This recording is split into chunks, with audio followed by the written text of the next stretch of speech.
ഭൂമിശാസ്ത്രത്തിൽ Indian ഭൂമിശാസ്ത്രത്തിൽ സംസ്ഥാനങ്ങൾ പ്രത്യേകതകൾ പഠിക്കാനുണ്ട്. ദെൻ കേരള ഭൂമിശാസ്ത്രത്തിൽ ജില്ലകൾ പ്രത്യേകതകൾ പഠിക്കാനുണ്ട്. ആ കറണ്ട് അഫയേഴ്സ് മുഴുവൻ നമുക്ക് നേടിയെടുക്കാൻ നിങ്ങൾക്കൊരു 28 ടോപ്പിക്കുകൾ നോക്കി വെച്ചാൽ മതി. ആ 28 ടോപ്പിക്കുകൾ ഞാൻ നിങ്ങൾക്കൊന്ന് പരിചയപ്പെടുത്താം. കറണ്ട് അഫയേഴ്സ്, ബാങ്കുകൾ, ആ ഓരോ ബാങ്കുകളും അതുമായി ബന്ധപ്പെട്ടുള്ള. ഹായ് ഫ്രണ്ട്സ്, അപ്പോൾ LDC പരീക്ഷയിൽ നിങ്ങളുടെ ഒക്കെ ടെൻഷനായിരിക്കും ഈ കറണ്ട് അഫയേഴ്സ് എന്ത് പഠിക്കും, എന്തൊക്കെയാണ് പഠിക്കേണ്ടത്, എങ്ങനെ തീർക്കും എന്നൊക്കെ ഉള്ളത് അല്ലേ. കറണ്ട് അഫയേഴ്സ് 20 മാർക്ക് ഉണ്ടല്ലോ എന്നുള്ളൊരു പേടിയാണ്. അപ്പോൾ ആ ഒരു പേടി തുടക്കത്തിൽ തന്നെ ഞാൻ മാറ്റിയിട്ടുണ്ട്. നിങ്ങൾക്ക് കഴിഞ്ഞ ബ്ലൂ പ്രിൻറ്റിൽ ഞാൻ പറഞ്ഞിട്ടുണ്ട് ഒരു 20 മാർക്കൊന്നും ഇല്ലെങ്കിലും ഒരു 13, 14, 15 മാർക്കിന് താഴെയൊക്കെ കറണ്ട് അഫയേഴ്സ് ഉണ്ടാവുള്ളൂ. ആ കറണ്ട് അഫയേഴ്സ് മുഴുവൻ നമുക്ക് നേടിയെടുക്കാൻ നിങ്ങൾക്കൊരു 28 ടോപ്പിക്കുകൾ നോക്കി വെച്ചാൽ മതി. ആ 28 ടോപ്പിക്കുകൾ ഞാൻ നിങ്ങൾക്കൊന്ന് പരിചയപ്പെടുത്താം. ആ 28 ടോപ്പിക്കുകളുടെ PDF നോട്ട്സ് നിങ്ങൾക്ക് ഞങ്ങൾ നൽകുകയും ചെയ്യുന്നതാണ്. ഫ്രീ ആയിട്ട് നിങ്ങൾക്ക് നൽകുന്നതാണ്. അത് 2 രീതിയിലാണ് നമുക്ക് നൽകുക. ഒന്ന് എൻട്രിയുടെ കേരള PSCയുടെ എൻട്രി ആപ്പ് എന്നുള്ള റാങ്ക് മേക്ക് നമ്മുടെ ടെലഗ്രാം ചാനലിലൂടെ കിട്ടും. അതേപോലെ തന്നെ റാങ്ക് മേക്കർ PSC ടിപ്സ് എന്നുള്ള എൻ്റെ ടെലഗ്രാം ചാനലുണ്ട്, അതിലൂടെയും കിട്ടും. അപ്പോൾ ഇതിൽ ഏതിലെങ്കിലും ജോയിൻ ചെയ്യാം. രണ്ടിലും ജോയിൻ ചെയ്താൽ ഒരു കുഴപ്പമില്ല. ഇനി അഥവാ ഒന്നിൽ വൈകി കഴിഞ്ഞാൽ നിങ്ങൾക്ക് പ്രശ്നം വേണ്ടല്ലോ. അപ്പോൾ രണ്ടിലും ജോയിൻ ചെയ്യാം. റാങ്ക് മേക്കർ PSC ടിപ്സ് എന്നുള്ള ടെലഗ്രാം ചാനൽ, അതേപോലെ തന്നെ എൻട്രി ആപ്പ് എന്നുള്ള ടെലഗ്രാം ചാനൽ. ഈ ടെലഗ്രാം ചാനൽ നിങ്ങൾക്ക് ഇതിൻ്റെ കംപ്ലീറ്റ് നോട്ട്സ് നിങ്ങൾക്ക് 2 ദിവസം കൊണ്ട് ഇട്ട് തരും. അതിൻ്റെ പണിപ്പുരയിലാണ് നമ്മളെ എൻട്രിയിലുള്ള ടീച്ചേഴ്സ് അത് കോർഡിനേറ്റ് ചെയ്യുകയാണ്. അപ്പോൾ അത് നമുക്ക് തരും. ഏതൊക്കെയാണ് ടോപ്പിക് എന്നുള്ളത് നമുക്കൊന്ന് പരിചയപ്പെടാം. ഇതിൽ നിങ്ങളിപ്പോൾ എത്രത്തോളം ഓക്കെ ആണെന്നും നിങ്ങൾ സ്വന്തമായിട്ട് എന്തെങ്കിലും ചെയ്യാനുണ്ടോ എന്നൊക്കെ ഒന്ന് ചിന്തിച്ച് നോക്കാം. ഒന്നാമത്തത് ഈ 28 ടോപ്പിക്കുകൾ ഒന്നാമത്തത് ഇതാണ്.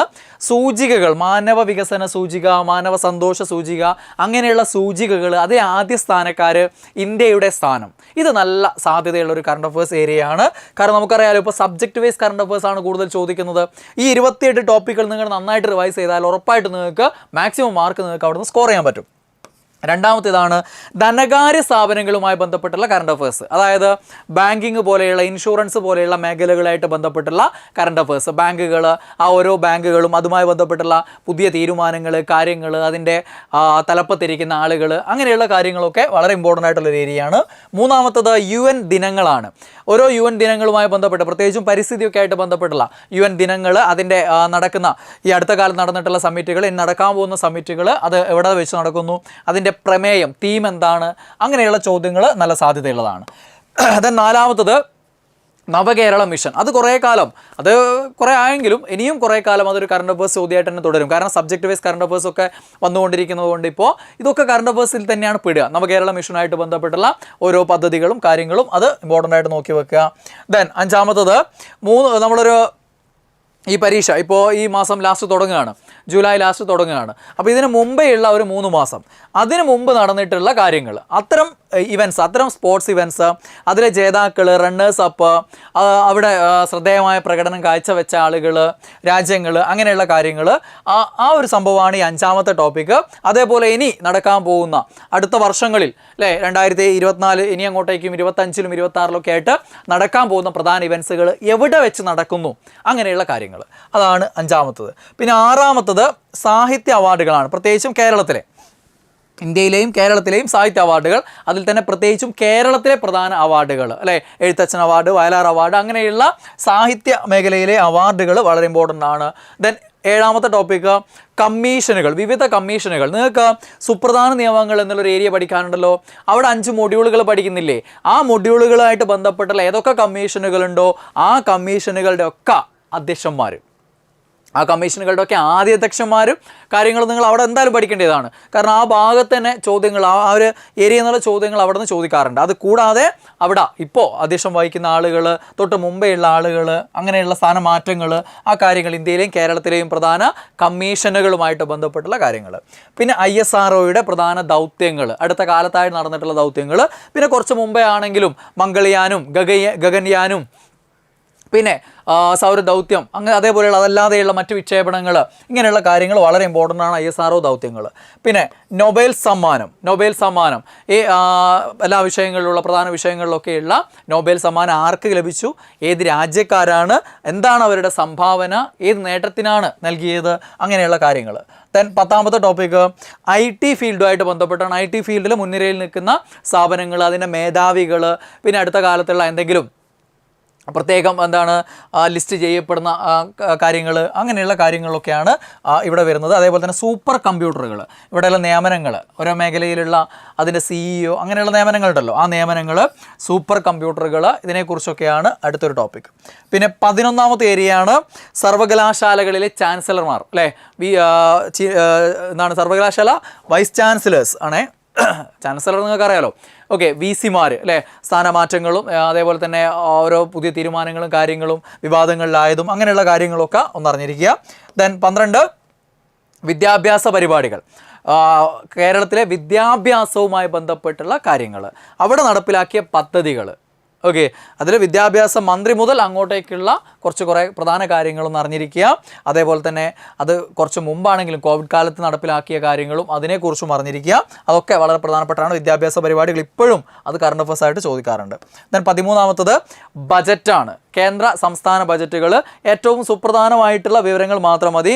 ബജറ്റ് കംപ്ലീറ്റ് മൊത്തം പഠിക്കാനൊന്നല്ല, ബജറ്റുമായി ബന്ധപ്പെട്ടുള്ള സുപ്രധാന വിവരങ്ങൾ നോക്കുക. ദെൻ 14ാമത്തെ ടോപ്പിക് ഇതാണ്, ശ്രദ്ധിക്കപ്പെട്ട കായിക താരങ്ങൾ, അവരുടെ കായിക ഇനം ഏത് എന്നുള്ളതും അവർ ഏത് രാജ്യക്കാരാണ് എന്നുള്ളതും. ദെൻ ഇന്ത്യയിൽ തന്നെയാണെങ്കിൽ ഏത് സംസ്ഥാനക്കാരാണ്, ഇപ്പോൾ നീരജ് ചോപ്ര ഏത് സംസ്ഥാനക്കാരനാണ്. അപ്പോൾ ആ രീതിയിൽ ഇന്ത്യയിലെ പ്രധാന കായിക താരങ്ങളാണെങ്കിൽ അവരുടെ സംസ്ഥാനം ഏത് എന്നുള്ള കാര്യങ്ങളും. ദെൻ എന്താണ് രാജ്യങ്ങൾ, അല്ലെ? ഏതെങ്കിലും പ്രത്യേക രാജ്യങ്ങളിലുള്ള ആളുകൾ, അവരുടെ രാജ്യം ഏത്, അങ്ങനെയുള്ള ചോദ്യങ്ങൾ.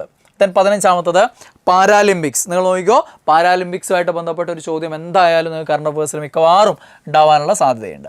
ദെൻ 16ാമത്തത് വിദ്യാഭ്യാസ നയവുമായിട്ട് ബന്ധപ്പെട്ട്, പുതിയ വിദ്യാഭ്യാസ നയവുമായിട്ട് ബന്ധപ്പെട്ടുള്ള ഏറ്റവും പ്രധാനപ്പെട്ട കാര്യങ്ങൾ. കംപ്ലീറ്റ് നിങ്ങൾ LP UP പരീക്ഷയ്ക്ക് പഠിക്കുന്ന പോലെ വേണ്ട, LDC പരീക്ഷയ്ക്ക് ആ ഒരു പ്രധാന കാര്യങ്ങൾ അവിടെ നിന്ന് നോക്കി വെക്കുക. ദെൻ 17ാമത്തെ ടോപ്പിക്ക് പരിസ്ഥിതി സൗഹൃദ പദ്ധതികളാണ്. പരിസ്ഥിതി മലിനീകരണം തടയുന്ന രീതിയിലുള്ള പല പദ്ധതികളും കാര്യങ്ങളും വാർത്തകളൊക്കെ നിങ്ങൾ ശ്രദ്ധയിൽ വന്നിട്ടുണ്ടാവും. ആ കാര്യങ്ങൾ ക്രോഡീകരിച്ചു തരും. അതാണ് ഈ പരിസ്ഥിതി സൗഹൃദ പദ്ധതികൾ എന്ന് പറയുന്നത്. ദെൻ 18ാമത്തെ ടോപ്പിക്ക് വനിതകൾ, ശ്രദ്ധേയമായ രീതിയിൽ സ്ഥാനങ്ങളിലേക്കൊക്കെ എത്തിയിട്ടുള്ള വനിതകൾ, മന്ത്രിമാരായിട്ടുള്ള, MLA-മാരായിട്ടുള്ള, മേയർമാരായിട്ടുള്ള, അങ്ങനെ വാർത്തകളിലൊക്കെ ഇടം പിടിച്ചിട്ടുള്ള വനിതാ സാന്നിധ്യത്തെക്കുറിച്ചാണ് അടുത്ത ടോപ്പിക്ക്. പിന്നെ 19ാമത്തെ ടോപ്പിക്ക് കേരള സർക്കാരിൻ്റെ പദ്ധതികൾ. ഓക്കെ, അതിൽ ആരോഗ്യ മേഖലയിലെയും സാമൂഹ്യക്ഷേമ പദ്ധതികളും അതുമായിട്ട് ബന്ധപ്പെട്ടുള്ള പ്രധാന പദ്ധതികൾ, ഏറ്റവും പുതിയതായിട്ടുള്ള പദ്ധതികൾ. അത് നമുക്ക് ആരോഗ്യക്ഷേമ പദ്ധതികൾ നമുക്ക് ജീവശാസ്ത്രം, പൊതുജനാരോഗ്യം എന്നുള്ള ഏരിയയിൽ പ്രത്യേക ഒരു ടോപ്പിക്കായിട്ട് തന്നെ പഠിക്കാനുണ്ട്. അതുകൊണ്ട് അവിടെയും ഇവിടെയും നല്ല സാധ്യതയുള്ള ഏരിയയാണ് ആരോഗ്യക്ഷേമ പദ്ധതികൾ, അതേപോലെ തന്നെ സാമൂഹ്യക്ഷേമ പദ്ധതികൾ. ഓക്കെ, ദെൻ 20ാമത്തെ ടോപ്പിക്ക് സിനിമ അവാർഡുകളാണ്. ഇന്ത്യയിലെയും കേരളത്തിലെയും പ്രധാന സിനിമാ അവാർഡുകൾ, സിനിമാ രംഗത്തുള്ള അവാർഡുകളാണ്. ദെൻ 21ാമത്തെ ടോപ്പിക്ക് വിവാദമായിട്ടുള്ള കൃതികളും എഴുത്തുകാരും. പല കൃതികളും പല കാരണങ്ങൾ കൊണ്ട് ചർച്ചയിൽ വന്നിട്ടുണ്ട്. അത്തരം കൃതികൾ അത് രചിച്ചത് ആര് എന്നൊക്കെയുള്ള ചോദ്യങ്ങൾ പ്രതീക്ഷിക്കാം. പിന്നെ 22ാമത്തെ ടോപ്പിക് വജ്രം. വജ്രം, എന്ത് വജ്രം ഇങ്ങനെ വിചാരിക്കും നിങ്ങൾ, അല്ലേ? അപ്പം വജ്രത്തെക്കുറിച്ച് പഠിക്കാനല്ല, കാർബണിൻ്റെ രൂപാന്തരമാണ് വജ്രം. അതുകൊണ്ട് വജ്രത്തെക്കുറിച്ചുള്ള എല്ലാ കാര്യങ്ങളും പഠിക്കാനല്ല, വജ്രത്തെക്കുറിച്ചുള്ള ആനുകാലിക, അതായത് ഒരു രൂപാന്തരം എന്നുള്ള രീതിയിൽ വജ്രത്തിൻ്റെ പുതിയ രൂപാന്തരമായിട്ടുള്ള ഗ്രാഫീൻ ചോദിക്കാറുണ്ട്.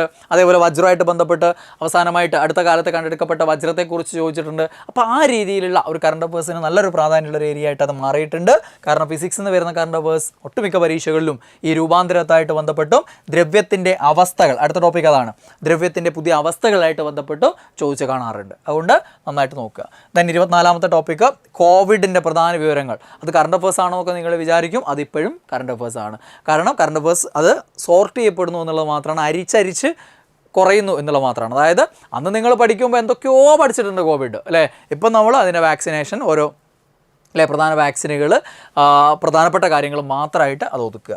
ദെൻ 25ാമത്തെ ടോപ്പിക്ക് MGNRGSഉം അതേപോലെ തന്നെ അയ്യങ്കാളി നഗര തൊഴിലുറപ്പ് പദ്ധതിയും. ഗ്രാമീണത്തിൽ MGNREGA, അതേപോലെ തന്നെ നഗരപ്രദേശങ്ങൾ നടക്കുന്ന അയ്യങ്കാളി തൊഴിലുറപ്പ് പദ്ധതി, അതിലെ വേതന ഘടകങ്ങൾ, അങ്ങനെയുള്ള കാര്യങ്ങളൊക്കെ അറിഞ്ഞിരിക്കുക. ഓക്കെ, എവിടെയാണ് വേതനം കൂടുതൽ, എവിടെയാണ് കുറവ്, അതുമായിട്ട് ബന്ധപ്പെട്ടുള്ള കാര്യങ്ങൾ. ദെൻ 26ാമത്തെ ടോപ്പിക്ക് സംസ്ഥാനം അതേപോലെ തന്നെ ജില്ല ഉത്തരമായി വരുന്ന ചോദ്യങ്ങൾ. അതായത് നിങ്ങൾക്ക് ഭൂമിശാസ്ത്രത്തിൽ, ഇന്ത്യൻ ഭൂമിശാസ്ത്രത്തിൽ സംസ്ഥാനങ്ങൾ പ്രത്യേകതകൾ പഠിക്കാനുണ്ട്. ദെൻ കേരള ഭൂമിശാസ്ത്രത്തിൽ ജില്ലകൾ പ്രത്യേകതകൾ പഠിക്കാനുണ്ട്. അവിടെ പ്രധാനമായിട്ടും പരീക്ഷകളിൽ ചോദിക്കുന്ന സംസ്ഥാനങ്ങൾ ഓരോന്നും നിങ്ങൾ കുത്തിയിരുന്ന് പഠിക്കുന്നതിന് പകരം അവിടെ കറണ്ട് അഫേഴ്സ് റിലേറ്റഡ് ആയിട്ടുള്ള കാര്യങ്ങൾ നോക്കുക എന്നുള്ളതാണ്. അതായത് ഇന്ന് പഠിക്കുന്ന കാര്യങ്ങളിൽ ഇന്ന് ഏതെങ്കിലും ഒരു സംസ്ഥാനം ഉത്തരമായിട്ട് വരുന്ന അല്ലെങ്കിൽ അതേപോലെ തന്നെ ഏതെങ്കിലും ജില്ല ഉത്തരമായിട്ട് വരുന്ന കാര്യങ്ങൾ, ഓക്കെ, പ്രത്യേകിച്ചും കാർഷിക വിളകളുടെ കാര്യത്തിലൊക്കെ വന്നിട്ടുള്ള മാറ്റങ്ങൾ അല്ലേ, ഓരോന്നും ഇപ്പോൾ മുൻപന്തിയിൽ നിൽക്കുന്ന ആരാന്നൊക്കെയുള്ള കാര്യങ്ങൾ, ഏത് ജില്ലയാണ് ഏത് സംസ്ഥാനം എന്നുള്ള കാര്യങ്ങളൊക്കെ അറിഞ്ഞിരിക്കുക.